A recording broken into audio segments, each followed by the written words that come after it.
All right, good morning, my beautiful followers. Today we are going to step a little bit backward so that everyone will be on the same page, especially when it has to do with the electrical interlock system. We noticed that when we posted the video of the automatic transfer switch and automatic changeover switch, many people were asking to understand how the interlock system works. Okay, we are going to explain that in this video so that as we proceed with our projects, we're all going to be on the same page. So that when we come across anything like interlock system again, everybody will be on the same page. So today we're going to be making use of these two contactors to demonstrate how the interlock system works. Please pay attention as I'm going to be as clear as possible. So, first of all, these are contactors. And what is a contactor? Contactor is just a switch, an electromagnetic switch. What I mean is that for a contactor to operate as a switch, you must connect power to it, and there must be a movement. And that movement is brought about by a magnetic field, which is created between the coil and the electromagnet, which is the core that is inbuilt inside this contactor. I'm going to show you that, and then we'll couple it back, and then we'll continue again.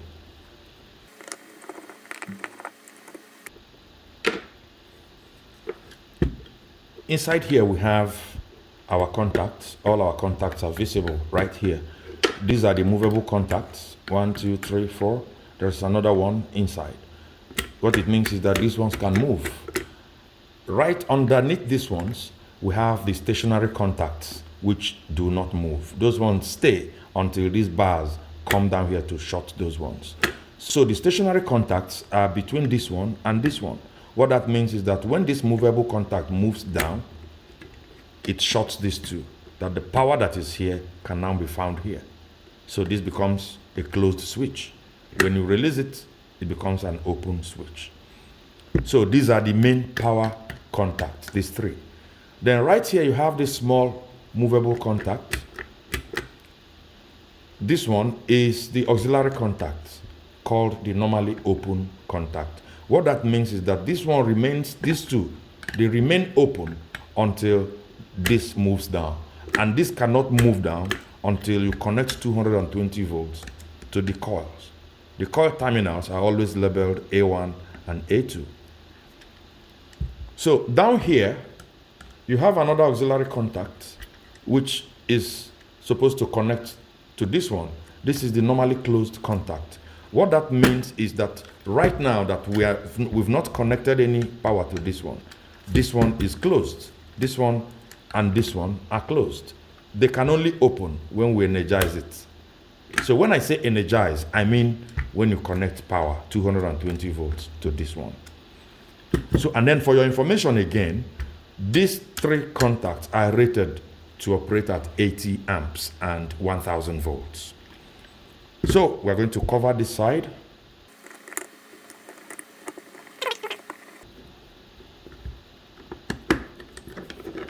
So we can open here, so we can expose the coil and the other mechanical part of it.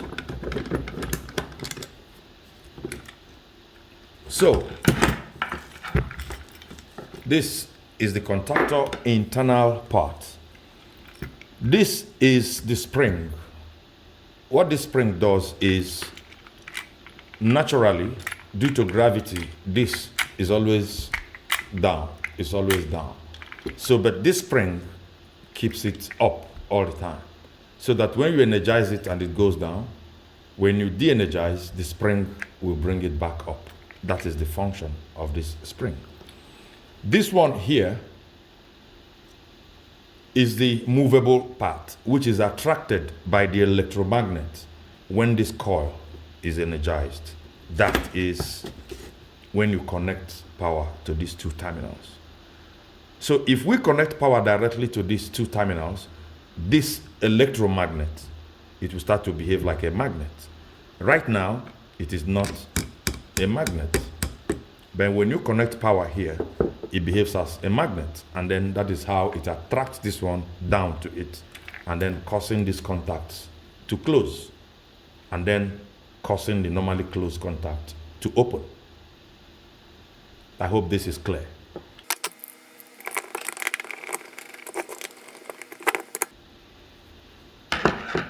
Okay, the interlock system. So naturally, when you connect power to this coil,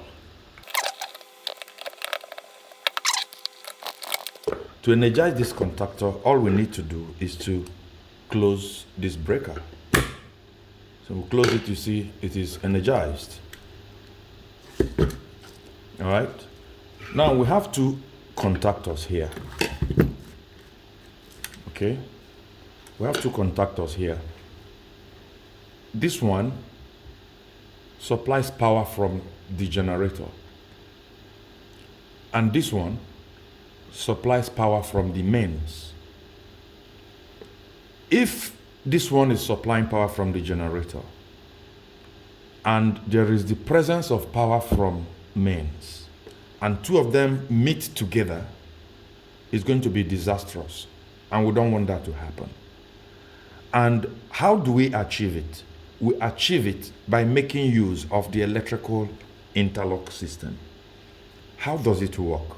How it works is that we set it up in a way that for this contactor to work, for it to be energized and de-energized, before it can operate like this one must be off.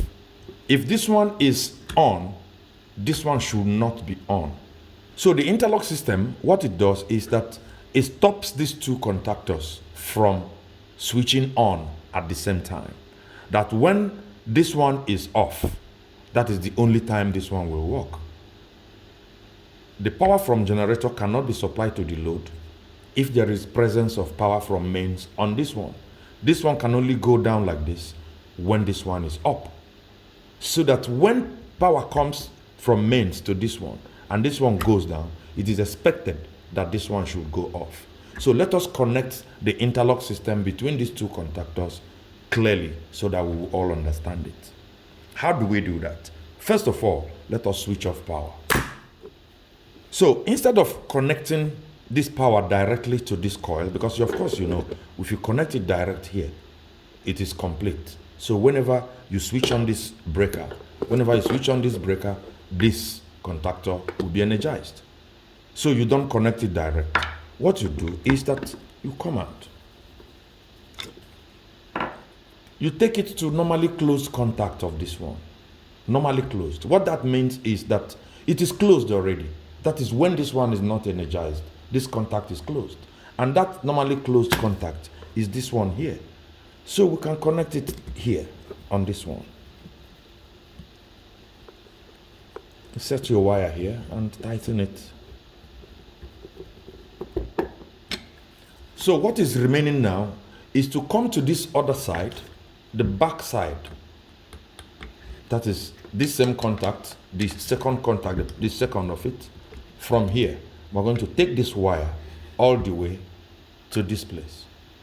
That is how we're going to achieve this interlock system. So let us wire it. So we're going to make use of this short length of wire.